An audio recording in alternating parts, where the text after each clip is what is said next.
Okay, hello YouTube. I know that a lot of you have been sort of wondering or following along a little bit with our Egypt mission. I'm just integrating after the Red Sea. It's been a super intense time period, rolling through everything. But I'm very happy to share with you, very successful trip. A lot of flame plasma has made its way into the morphogenic fields of the temple spaces. What was super interesting was the uncovering that actually the temples were built pre-fall. So of course pre-fall architecture. That means while Earth was stationed at a higher harmonic universe or a higher density, let's call it dimension say 10, 11 and 12, and it dropped down to 7, 8 and 9 and eventually fell all the way down to the third dimension. The temples in Egypt were pre-fall, so they actually hold a lot of the, let's call it flame plasma resonance underneath all the mimic overlays. What happened with the Egyptian culture is that they came in and did overlays of all of their culture over the top of the temple spaces. And, you know, it's happened all through civilization where one culture's come in and built their temples on top of a church or on top of structures or on top of other pagan beliefs. It's happened in Central America, South America, all around the world. So it's no surprise to see it was done again. But the original codex of the original flame temples are still have just been opened once again. And that was a big part of the trip through Egypt with the Flamebearers.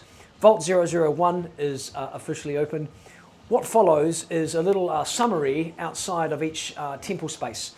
It's a sort of an expose of our findings from each temple. You can sort of have a little tune in along the way to get the pre-fall architectural blueprints of what these temples actually were before the Egyptian culture.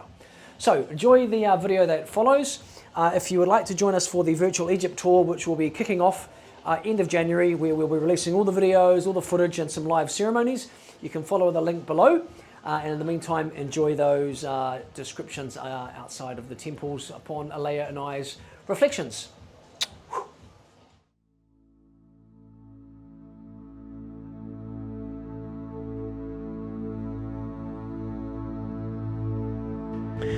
And then on this piece, Saqqara, of course, is the sonic waveform that is broadcasting 432 hertz. And in 2022, that got the revival.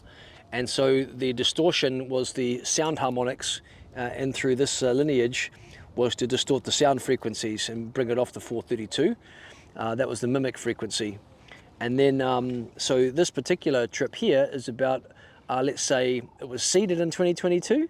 But this tour is more about the amplification of the signal of the original sound tone, sound frequency here on Earth through this portal. And if you are still enough, and as you walk around after the tour, which she's giving, spend some time going to some of the places, you will be able to hear and feel your original oversoul tone, because this place acts as a mirror to your oversoul, the original tone of your oversoul before you incarnated, before the first incarnation you came in, before the ancestral lineages and before any of the other pieces happened to your oversoul while on Earth. You can reconnect to your original signal here at this site. The frequency will move through your bones. So listen to your bones. That is where the truth of you resides, not in the intellect, but in your bones. Okay, thank you. Okay, so here we are at Memphis, and just recently completed the rituals, the breathwork sequences, and this was all about the restoration of the solar line. Yes, the solar rod. Solar rod, the masculine pillar. Of oversoul law that was taken. And what you can see on the video earlier, there's a shot of this big Ramses II statue that's lying down, and that's actually that was one of the inserts that happened to that oversoul law rod anchoring, just to actually cut it and make it flat.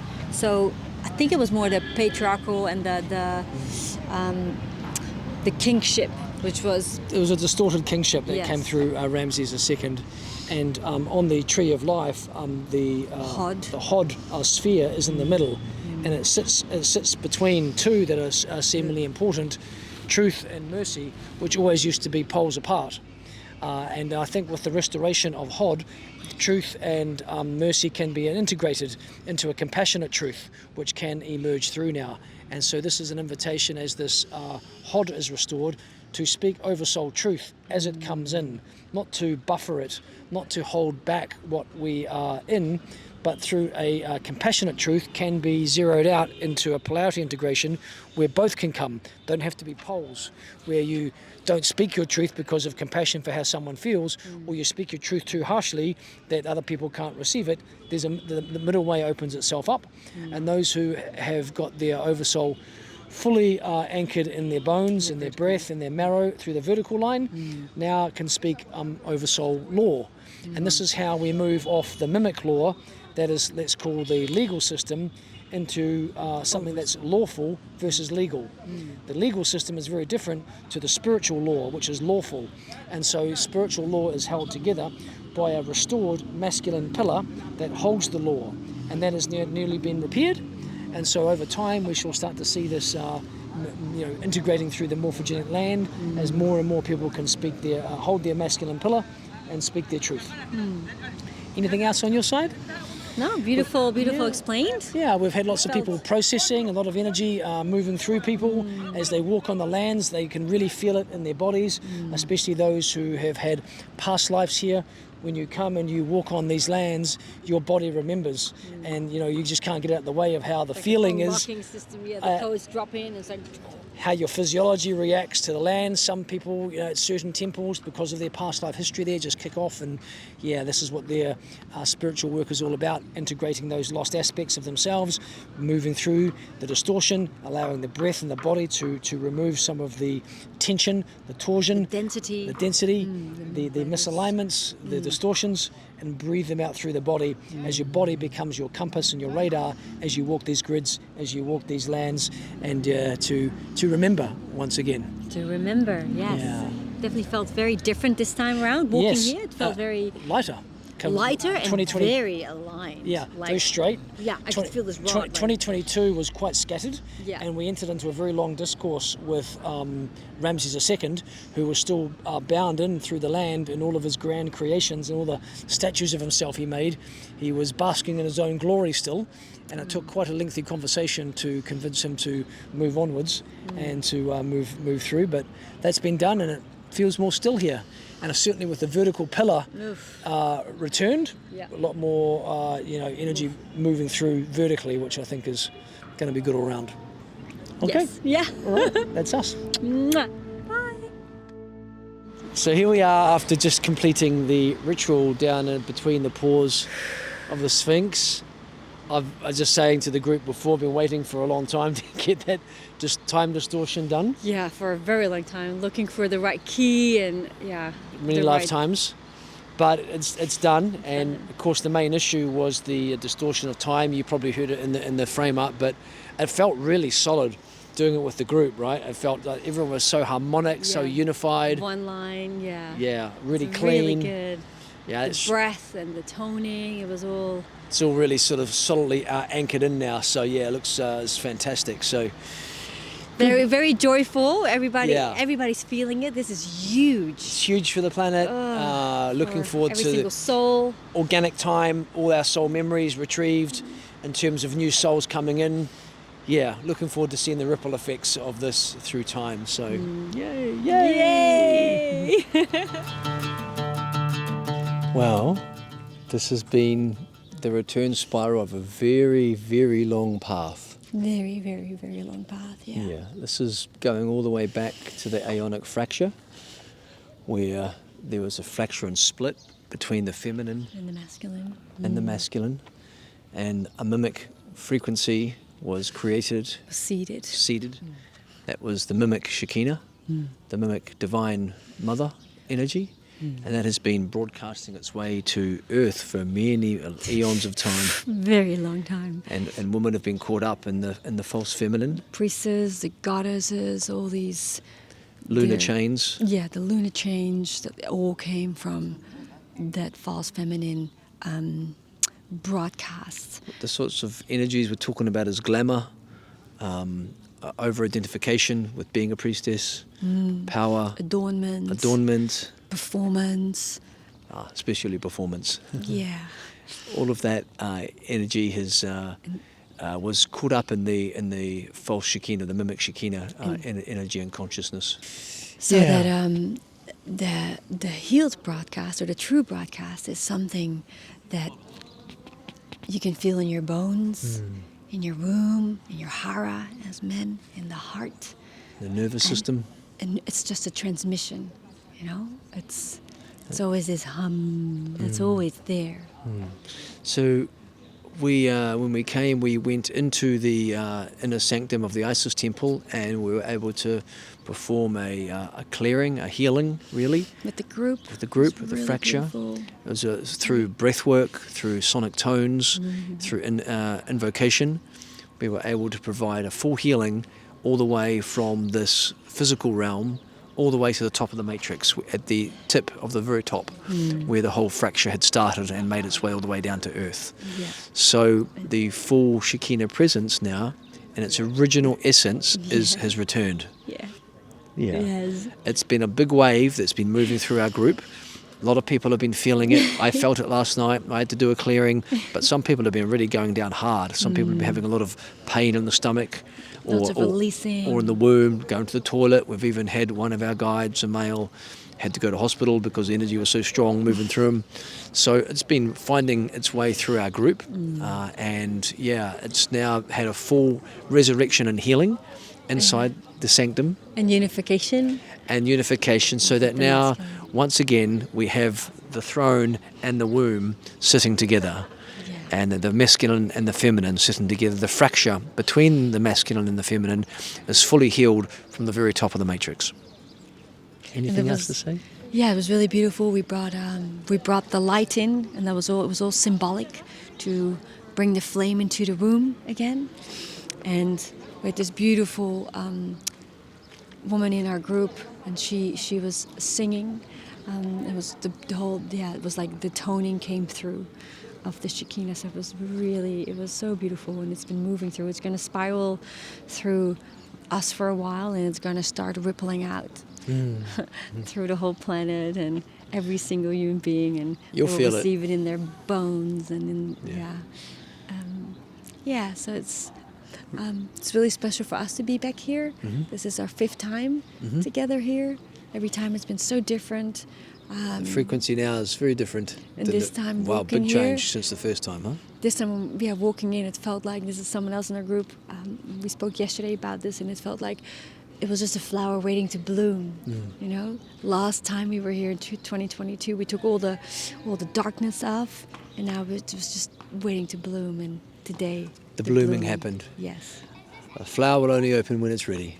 Flower will open when it's ready. And it's ready, and now it's in blooming again. I'm laughing because I tried to tell him that for a while. And now we're blooming. Now we're blooming.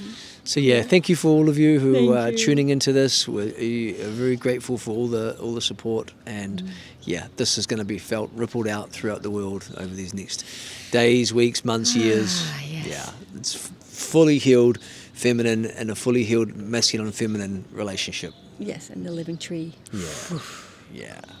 All right, all our love. Okay, so we're just on our way out of Abel Symbol. As you can see in the background are the incredible statues. I did give an explanation before of how they probably created all of the temple spaces back then with flame plasma technologies. But for now, we came in and we did our ritual, which was all about this a balancing of the feminine and the masculine to stand in the center so both can come together. We also were able to reactivate or to bring through the sphere that we were working on here through the Tree of Life. So it was a beautiful ceremony with flame tones and a lot of invocation work. And I think all in all, a beautiful space. The effect has been to stabilize everything, bring closer together. We've just repaired the ionic fracture, repaired the Shekinah energy through the temple of Isis, and now we're bringing the feminine and masculine closer together once again, where they belong in unification. Okay, well, we've just completed another time distortion here at the Komombo Temple. Komombo Temple has this link to, of course, Sobek, who represents the Crocodile god. but in the pre-fall, let's call it Krystic mythology, and how the temple used to work before the fall, was that the serpent energy, before it was demonized in the mimic priesthoods and the hijacking, was a both terrestrial current that would move from the earth through someone's DNA up, and then the celestial current of the serpent would drop down, and they would meet through as one continuous braid. And this would connect us into both the past and Present and future. Past, present and future. So the celestial serpent would connect us into our oversoul lineage, our scroll, and our Oversoul future memories. and our path forward. And the downward terrestrial spiral would be connected us into our past and our karmic records. And then we would be spiraling around because they'd be unified. And so this, through the fall, these two energies were split, and now you don't really hear a lot of Horus at this temple. Horus has another temple just up the river a little bit. But yeah, it's mainly connected into the crocodile energy of Sobek. Yeah, and then they hijacked it with making it all a temple about initiation and fear. Yeah, that's right. It was all about a fear initiation here. And then now we know. Last time we through a participant who came with us on the tour in 2022, we found the time stone and retrieved it from here. The time stone was being used in an inversion ritual to lock us out of spiral time. So we've just, completed the ritual at between the Sphinx pause. Yeah. The Sphinx pause, and that was the split between organic and synthetic time, and here has been the split of spiral time. So we're cleaning up a few of these, let's call them time distortion overlays. And then especially with the fear, that fear that was constantly being broadcast here through time into those synthetic timelines. Yeah, it's it was hard for us to get out of everything, right? Oh my goodness, and also it wasn't that quite easy. a mess for such a long time, humanity. It wasn't that easy to get this done either, because the guards were on us, so we had to be a little bit in stealth. But nonetheless, it is complete, which is exciting. We played all the blood rituals from here as well. Yeah. Great group. Everybody's very very unified and harmonious, and move as one stream. Super smooth. Everything's going super smooth this trip. It's like, it's a big difference having the flame and the full activation of that flame stone and the firewall that's up around us. Everything's very harmonious. Yeah. All right, and then today we are then jumping back on the boat, and we're heading up the river again, and we're going to be going into Edfu, the temple of Osiris. No, Temple of Horus. Oh, I always mixed them up. Yeah, Osiris is Abydos. Oh yes, sorry. Yes. Yeah. Sorry. So Temple of Horus. Horus and Set. Horus. Set and Horus are there together. So we're going to be interested to see if it's calmed down a lot since the containment we did of Set, where Set was just pumped. There's so much antimatter being pumped out. We just put a containment around that because he does hold a contract for antimatter. So he's one of the 3 anchor points of antimatter on the planet, and we need that polarity. And we might want to recheck that. Yeah, we're going to go see how the frequency of the place is. So we'll carry on our little boat trip up there and see how it all goes. Yeah. Yeah.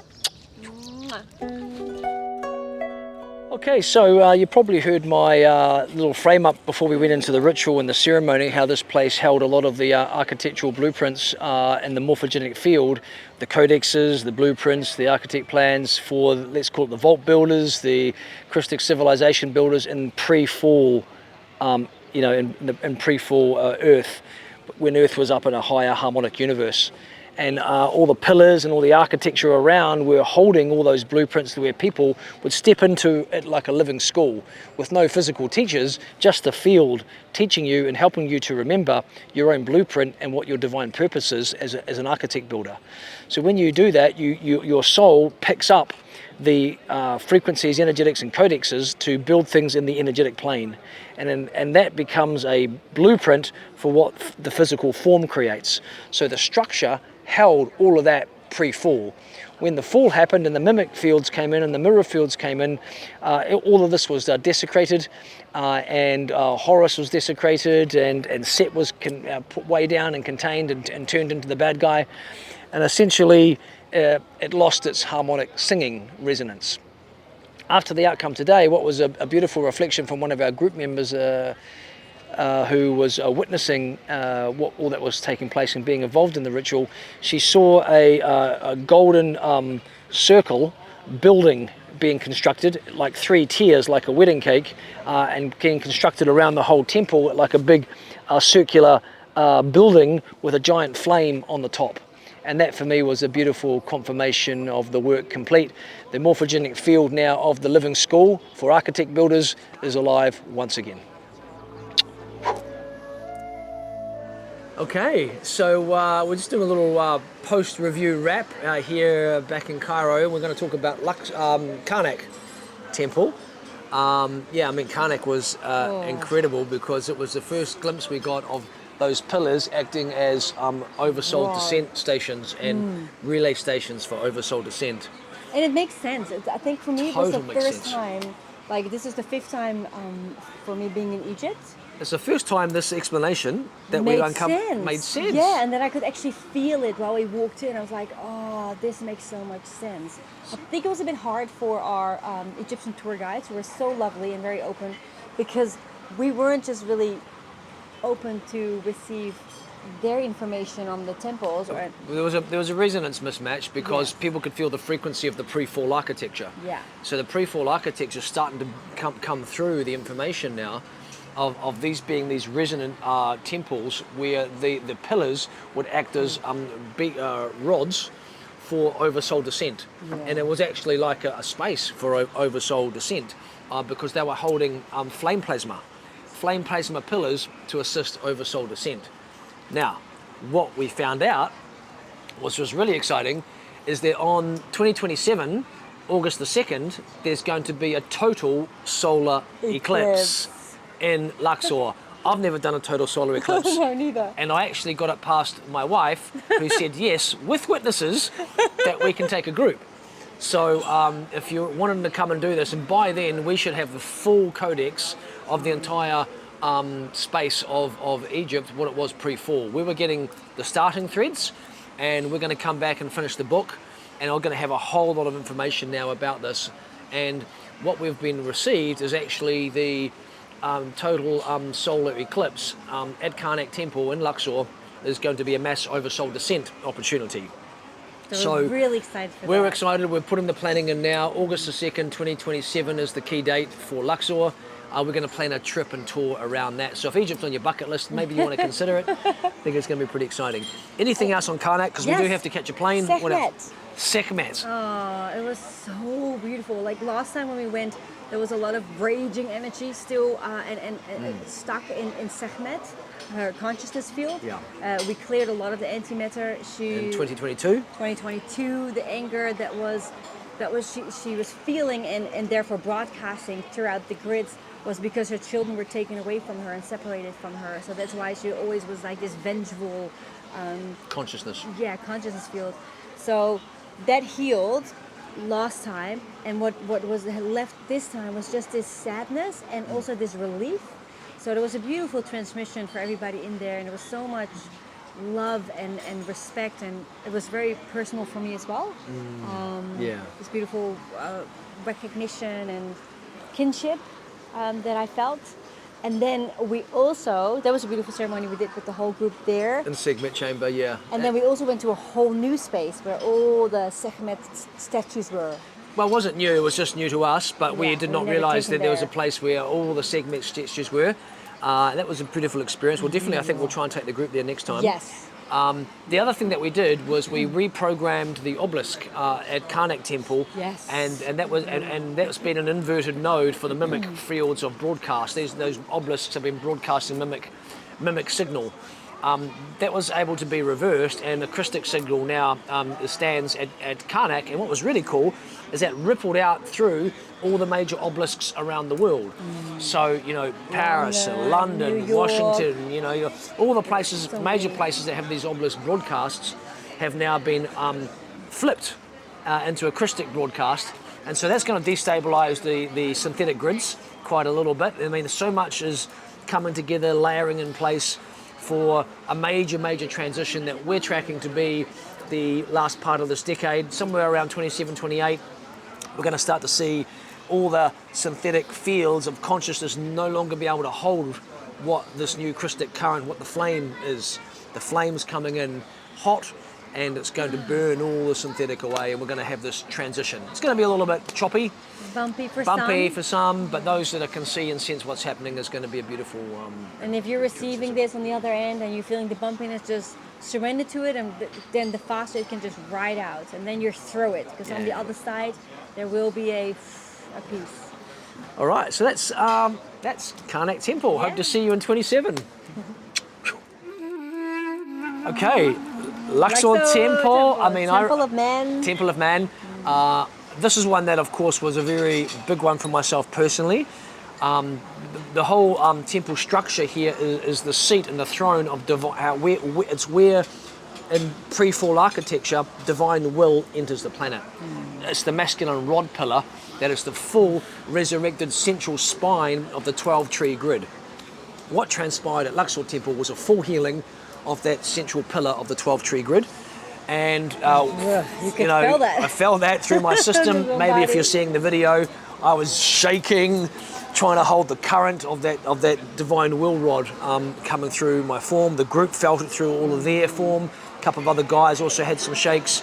It was me just trying to ground in that enormous amount of frequency that was coming through.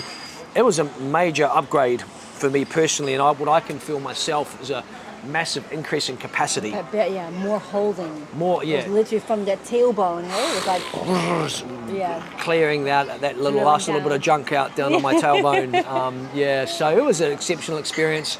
And so divine will is now coming back through the seated throne point within the planet, which is Luxor. So yeah, super exciting. It was amazing. And we did that one in nighttime.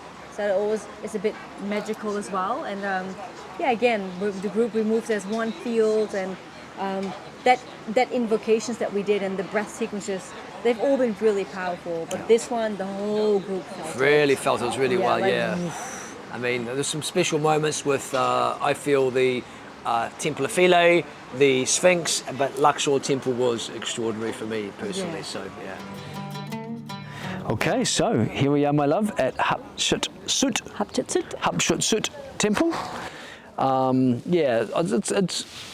It's one of my favorite temples for beauty. This temple is so beautiful to look at. I really enjoyed the sunset. Sunrise. I mean, this tour is literally like a boot camp, because we have to get up early this morning. People had to wake up 3:30 wake up call, 4 o'clock suitcases out, 5 o'clock departure, just because we've had to go unload them from the boat. Takes a while, but it's but the payoff is getting here at sunset. And if you're watching sunrise. If you're watching the video, you can see on the overlay just the beauty of the softness. Yeah, it's like we arrive and it's beautiful, but then when the sun rises and the light hits, it's just the whole temple just becomes golden. Yeah, golden, beautiful glow, and it becomes alive. And then the sun hits straight down the center, all the way into the sacred chamber, towards the back. It's incredibly designed. Yeah, beautiful. It's exquisite. Really beautiful. And Hatshepsut was a pharaoh queen. She actually presented herself as a man. As a masculine, yeah. And she needed to, and then in those times, to be accepted be heard. by the priest class and all of that. So she was kind of like secretly hidden, and was really running a, let's call it, masculine overlay in her rulership. Yeah. So what this did has created a broadcast of the, let's call it, false feminine leadership. Yes. Women in their power have to be like men. Masculine, yes, yeah. Yeah, it's true, and you see it a lot. You see a lot of women in working having to be acting like men or having the energy of men to get stuff done and to be respected in the leadership in the working space. The look might have changed nowadays. Yeah. Women look very feminine in leadership, but if you feel a layer deeper, the leadership that's broadcasting through them is still very masculine. Yeah. So now, today, with this beautiful ceremony we did with the group. Yep, there was a rewriting of that broadcast signature to bring leadership, the feminine energy, rightful alignment, not needing to perform in a certain way, not needing to be seen to be powerful, but just being in one's essence. Forcing. Being just held and just gentle, and allowing that to be potent. rightful feminine leadership. Yeah, and not only for women, but also for men. Also for men. So exactly. for men to be in that right alignment. So yeah, that was a beautiful ceremony. We did it, of course, in the sort of the back right-hand chamber there, which is considered one of their sacred spaces on the altar. Anyway, that's enough from Hatshepsut. Hatshepsut. We're going to head off to the Valley of the Kings and the Valley of the Queens, and then move on from there. All our love. Mwah. All right, so here we are with my bro, Dan, and we've just completed outside Temple of Hathor, which is known as Dendera. Yeah, so this has been, I do like this temple, it's all pretty impressive. You can see up there, if you just cruise up there one, you can see these massive pillars. The whole temple space acted as harmonic sequencing for kind of plasma fields, flame plasma fields coming in the right sequence and timing and all of those pieces. And it's all about gestation, i.e. womb gestation, pre-fall. So this is where, you know, in womb gestation, you'll bring in your creation and you're in the sonic field, which of course, if you know anything about creation, sound is the baseline, right? Sound creates the vibration. The sound waves, right, make the particles vibrate. And then the particle vibrations go, then we've got the kind of the color, form and geometry. So we've got sound, vibration, light. And then, so this was a great place for all that, and the gestation there was fabulous. So all that gestation was happening, we've got the pillars sequencing going in. How was your experience in there? Great experience. Yeah. I was just saying to Christof that it really changes the game knowing what the pre-fall purpose of the temples were. And when you walk in, it's just a really different experience. It just adds so much depth to the experience because you really get a feel for what these places were actually built for. So it's awesome. So yeah, there was a timepiece where we cleared on, if you saw the previous video, but yeah, it's a lot more now clean and clear and the more harmonic resonance, so we're really excited about that. The temple cleaned up from mimic fields and mirror fields, mainly mimic frequencies. What happened in the during the fall, after the fall, was that the feminine frequencies slipped in with seduction and sexuality pieces, and there started to be these mimic fields coming through. So anyway, I think we've got to wrap it up here. We're getting a bit of pressure here, so we'll just close that and say, hey, another great job done. Okay, welcome to Abydos temple. This is a temple of Osiris. This is in pre-fall architecture, the main rod trunk upon which the main central line of the eternal tree of life comes into the planet. And so this has been quite a major portal in. And of course the mythology here after the fall is all about Osiris getting split in consciousness. Osiris is just simply a metaphor for the main trunk line getting split and fragmented by the mimic priesthoods. In the Egyptian mythology we have Set cutting his brother into multiple parts over the love for Isis. Isis trying to gather all the parts of consciousness once again. Missing piece, of course, which we found last time in 2022 was the penis, which of course is all about the creative potential, the potency and all the creativity and all that creative life force which was still missing, which has been resurrected or found again. And so this has all been about the collecting of that unified column of consciousness to heal that as a main trunk line into the eternal tree of life architecture. And that's what was accomplished today. We re-established that main trunk line, re-established a new that sphere, and created the overrode the resurrection story, which is all about death and rebirth, and then called it as one single column of a tree of life. So that was what was transpiring here at the Osiris temple. It's a pretty beautiful space and place. I do like it here. Beautiful architecture on the inside with those enormous pillars that were also holding this oversoul, the templating for oversoul consciousness to drop into the planet. So this is kind of a lovely space to feel the pre-fall architecture now humming once again, back online and fizzing with its pieces. Okay. So, The Great Pyramid, Queen's Chamber, King's Chamber, the finale, That was super special. Yeah, that was Wow. definitely for me the most special time ever being there. Yeah, for sure. This was the best ceremony we've done inside the Kings and I Queens think chamber. because we finally got the template right, how to weave them together, how to connect them. So the Queen's chamber and the King's chamber are supposed to, to unlock the vault 001, we're to act in a figure eight motion between the Queen's and the King's chamber, and the figure eight motion of consciousness where the group were weaving forward and back with the breath sequences, half the group in the King's, half the group in the Queen's, created the unlocking mechanism of the figure eight consciousness that then allowed the vault to open through the invocations we did later at the King's chamber. Yeah.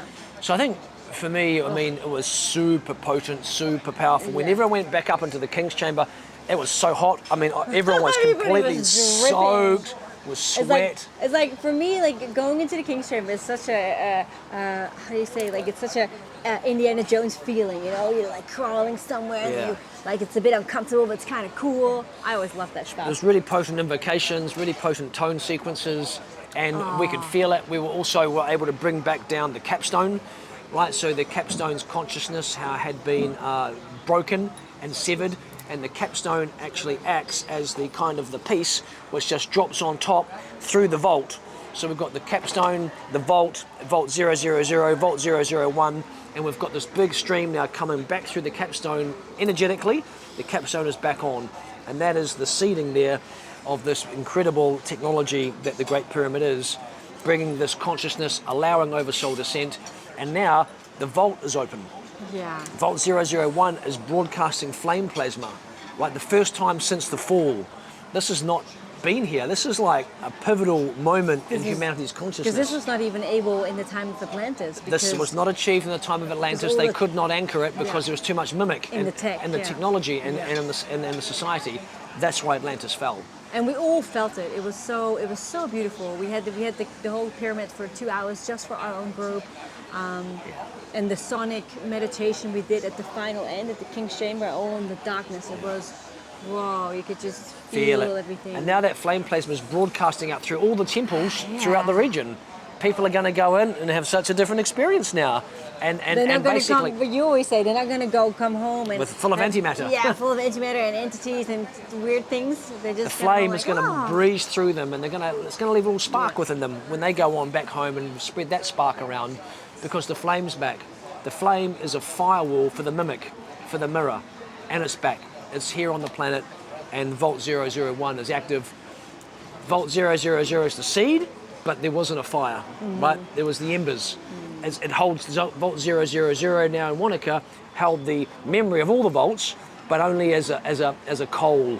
Now the flame is fully lit, Vault 001, and we've got these other 12 vaults to light up eventually, but the most important one is open, and now the firewall's on, and it's just going to we're going to start to see the ramifications over these coming weeks for sure, but by the time we get towards the end of this decade, 27, 28, we're going to start to see the mimic, the mirror fields that are holding the tech, holding the systems, holding the inversion, start to crumble. Oh, I can't wait to go back in 2027 Yay! and visit the temples all over again and feel the difference. Feel the difference, yeah, it's going to really be great. Excited because we felt definitely the difference since 2022. Yeah. So this is going to be a massive amplification. And what's happening in Egypt and like total solar. I mean, I've never done a total solar eclipse. I can't imagine anywhere better in the world to do it than Luxor. Yeah. We're already going to start to book the hotels, get everything sorted. So put it in your calendars if it's of interest, and we like to see you there. But otherwise, hope you've enjoyed this tour, virtually and energetically and holographically. We're going to catch a flight. We're going to catch a flight. We're literally running behind. Yeah. So we're going to, sneak through there. We're sending you all of our love. Thank you so much for following along. And this is just the beginning. Mwah.